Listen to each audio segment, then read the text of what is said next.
Welcome to Eye on America. I'm Michelle Miller. Today we travel across our country, spotlighting people taking action in the pursuit of equality. In Montana, we see how Indigenous groups are reclaiming their ancestors' beloved possessions. And in Mississippi, we sit down for an exclusive interview with civil rights icon Myrlie Evers, 60 years after the assassination of her husband, Medgar Evers. But first, we examine a frequently overlooked roadblock towards equality: access to affordable child care.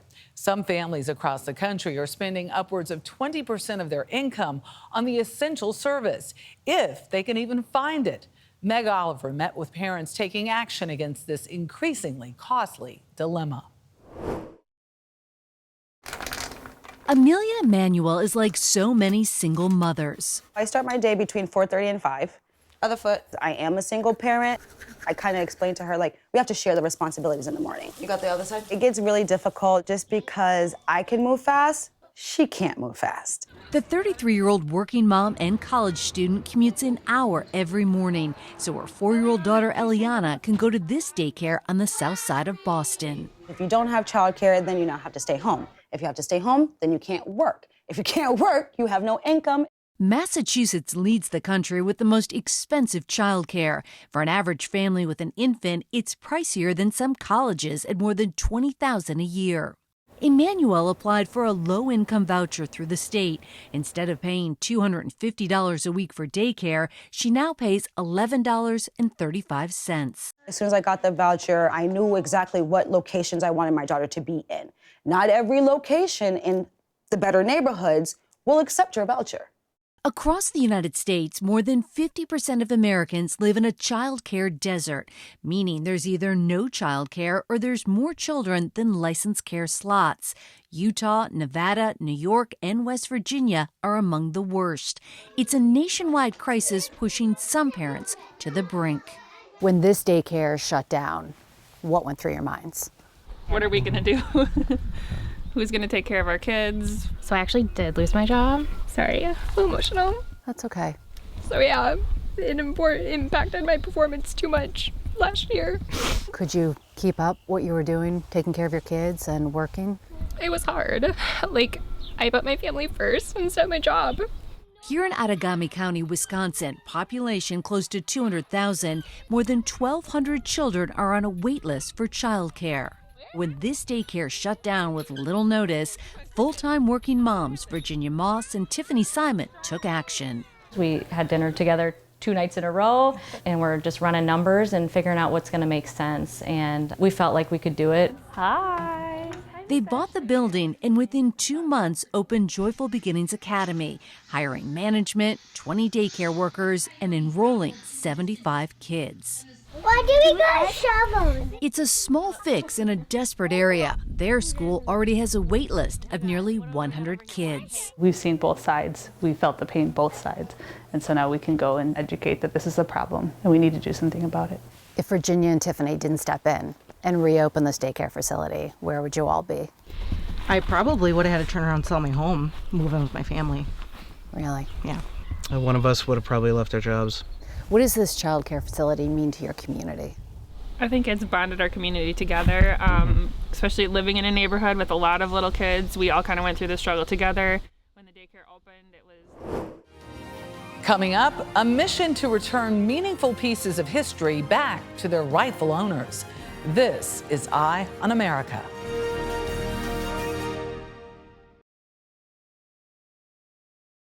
Many Native Americans are slowly working to regain ownership of the precious artifacts that fill the collections of U.S. museums, universities, and other institutions. I recently traveled to Montana to witness the activists in action firsthand. It was just always hanging in essentially our living room. For Brandy Tyree, this isn't just a buckskin dress. In a perfect world, every time somebody sees and hears about Emma, I hope they think about how important it is that we are inclusive and that people get to be who they are. It's an artifact made in 1903 by her great-grandmother, Emma Sandsaver, which was donated to the University of Montana by Tyree's mother. Sandsaver was a Native American student at the Fort Shaw Indian boarding school. one of more than 400 government-operated boarding schools that force Native children to assimilate by stripping them of their language and culture. They had to be white at all times. Except when it was convenient. And I think the school decided that a way to get publicity for how awesome these schools were, that they would take these young women around to play basketball.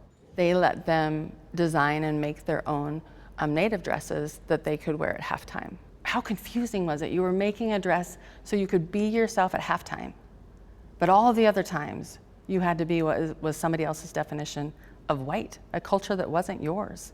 They played so well that they were invited to the Louisiana State Purchase Exposition of 1904, better known as the St. Louis World's Fair. Sandsaver and her teammates defeated every opponent and were coined champions of the world. So I found out that it was intact and donated to the school. And so it was on display there, and I was kind of blown away at that point. Teacher Cody Munson, a first-generation descendant of the Salish tribe, among others, uses what has become known as Emma's dress as a teaching tool. It's something that we can visualize and see. Now at the University of Montana, the school's anthropology department preserves the artifact.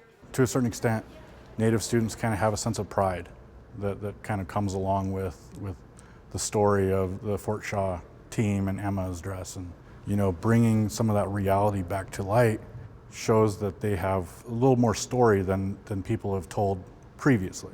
Students Raymond Combs and Michaelin Runningfisher support the efforts to preserve the dress. I just introduced myself in the Blackfoot language. My Indian name was given to me by my grandpa, and it means shining eyes woman that has been passed down generations. So when I do introduce myself, I do say it proudly.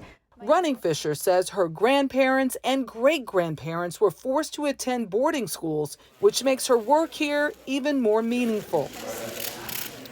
There are protocols with how you enter and exit and introduce artifacts into the room that they're being kept. Yeah, so for everyone it's different. Every tribe is uniquely different. When I go in there, I have to protect myself. So I smudge myself with sage and put that protection with dealing with these objects, you know, coming in there with the right mind, the right heart, being respectful. It's really important to acknowledge that these objects are important, you know, talking to them and making sure, you know, like I'm here to take care of you and I'm gonna bring you home because you're gonna be at rest eventually.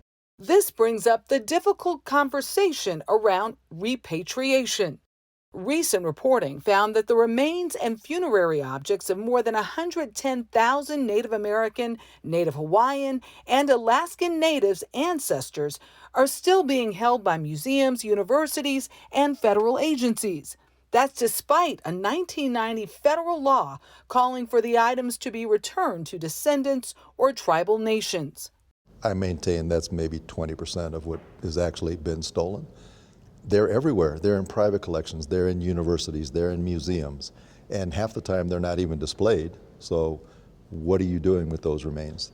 It approaches the macabre. Many of these institutions still hold in their possession pieces of history that don't belong to them. Yeah. I mean, my first thought is, and it might be naive, is just, but it's just crazy to think that we do that. Like, why? I mean, heck, if I borrow a friend's sweater, I want to make sure they get it back right away, right? So why do people need to keep something that's not theirs? I think all these artifacts, they need to go back to where they belong and where they're honored and cherished and people can learn the history about them. One thing I'm most proud of my parents, especially my mom, she's worked so hard for this, is that this is a collaboration for all of us to learn. And it feels like we would have Emma's permission. The University of Montana currently holds 67 Native American artifacts. 42 have been made available for return, while 25 have not. The university says it will continue to partner closely with tribal historic preservation officers and the Tribal Cultural Heritage Board to ensure repatriation. The sacred artifacts are stored protectively and can only be seen by those given official permission, as we were with Emma's dress, which is building a bridge between the past and the future. When children come and see it, What do you hope they take away? I hope it makes them curious, to dive into the curiosity of what they're learning in school and how much more there is to learn and different places to learn. Also, just when they come visit here, they're on a college campus, so I hope that inspires them to dream their big dreams. But yeah, just to be curious and to question history. Still ahead, the wife of a late civil rights icon shares stories of strength and love. Stay with us.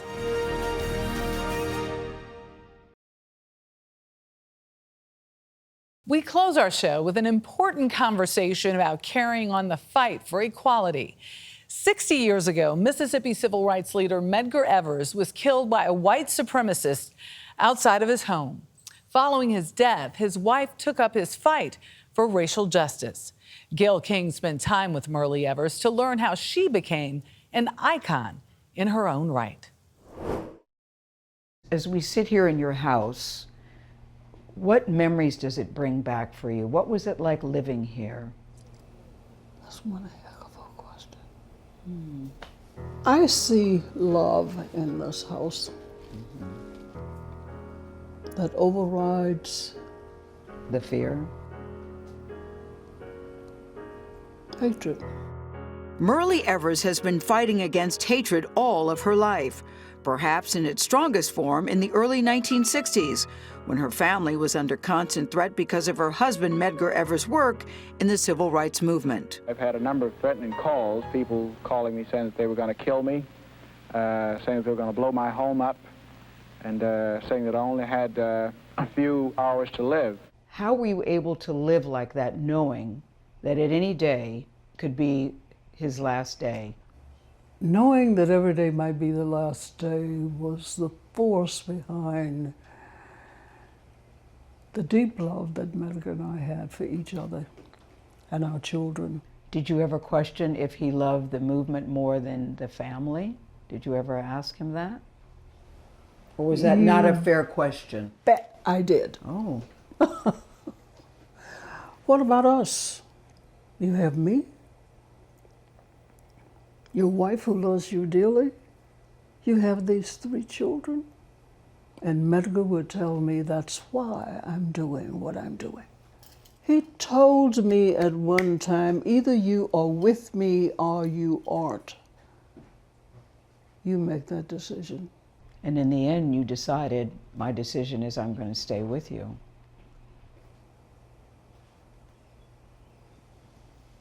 My decision was, excuse my grammar, ain't gonna leave that man. Medgar and Myrlie met when they were both attending Alcorn A&M College in 1950. They got married in 1951, and 3 years later they moved to Jackson, Mississippi, where Medgar would become the state's first NAACP field secretary.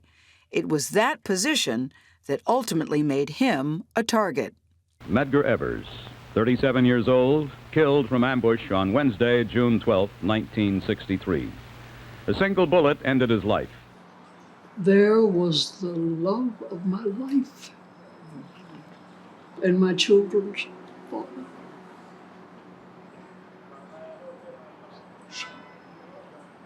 I recall vividly our children saying, crying, screaming, "Daddy, get up, Daddy, get up." And of course, there were my screams and trying to help him and remembering that Medgar and I had talked about that scene so many times. During that time, you seemed to be so gracious. Is that what you were really feeling at the time? What a beautiful front that was. Because beneath it, there was this determination to make them pay. But here was your husband preaching against hatred. Did you find yourself feeling hatred yourself in this moment? As negative as it is, that's what kept me going.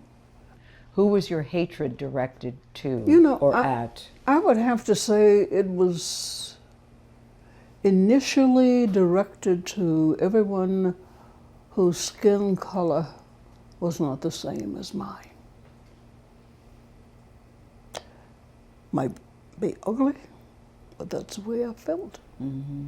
I was determined to see whomever was responsible for my husband's death would pay. That ugly period of hating actually saved me. It saved me in the sense that I could retreat in my room or my bed someplace and plan destruction. That seemed to relieve me of suicide. Really? You thought about taking your own life and leaving your children? But I couldn't because of my children. Then what would they do? Myrlie and Medgar's children were 9, 8, and 3 years old when their father was killed. We asked their daughter, Rena, to join us in their old dining room to watch an interview that her mother gave to CBS News just one day after she lost her husband. I would hate to think that the sacrifice that he made while he was living and also by his death would go in vain. I hope that by his death that this will help all of us, not only in Jackson, in Mississippi, or in the United States, but throughout the world. Boy. Wow. I know. I've never seen that. You've never seen that? What do you think when you see that video of yourself and you see that young woman at 30? I had difficulty watching them. Did you? Yes. Because? Because I see something in that woman that I didn't realize was there. Which was? A strength. I also see determination. Just by the eloquence of your words and by the poignancy to address the world and not just Mississippi, and to hear these words come back again today. You use the phrase a lot, that is life that he didn't die in vain. That was very important to you. Very important to this day. It's important. In the year that followed Medgar Evers' murder, Mrs. Evers would sit through 2 trials for the man who shot him. Both of those trials ended in hung juries. The jurors were all white men. But in 1994, a 3rd trial with new evidence and witness testimony would look and end differently. When he was found guilty, what did that guilty verdict mean to you? It meant that I was free. All I want to do is say, yay, Medgar, yay, yay, yay. Free at last. Amid the fight for justice for Medgar, Myrlie took up his fight for equality. Because I loved him. I did not want him forgotten. That was my first motivation. The second was to bring positive change if I possibly could. She was also building a life with her children in California. You went back to school, you ran for Congress. What were you looking for back then? What did you want? Honestly? Honestly. Vengeance. Vengeance. By doing well. By achieving. Mrs. Evers took on leadership roles in corporate America. She was the first Black woman to be named commissioner of the board of the Los Angeles Department of Public Works. And she married again. It was her second husband, Walter Williams, who back in 1995 encouraged her to run for chairperson of the NAACP. Almost everyone told me you won't win. the men won't allow it. And I remember having a big smile on my face and said, "It's all I need to know." Didn't you take the attitude of watch me? That's right. Watch me. Williams, who had been battling cancer, died days after she won by a single vote. Over the next few years, she restored the embattled group status as a leading civil rights organization in the country and its financial standing. Being black and female didn't seem to deter you, Mrs. Evers, in anything that you did. No, it didn't. It motivated me. Tell me that I can't do something. I'll kill myself trying to do that, you know? The Evers were honored with special events in Jackson, including a celebration for Myrlie Evers and a gala marking 60 years since the world lost her husband. And I ask you to please always keep Medgar Evers' memory in your minds and in your hearts. Is there anything else you would like to accomplish, either personally or professionally? Well, that's a good question.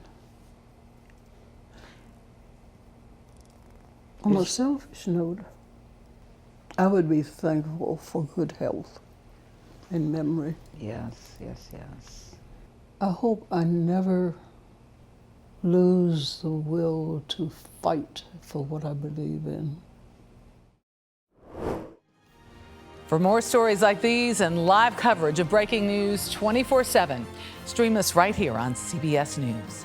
I'm Michelle Miller, and thank you for watching Eye on America.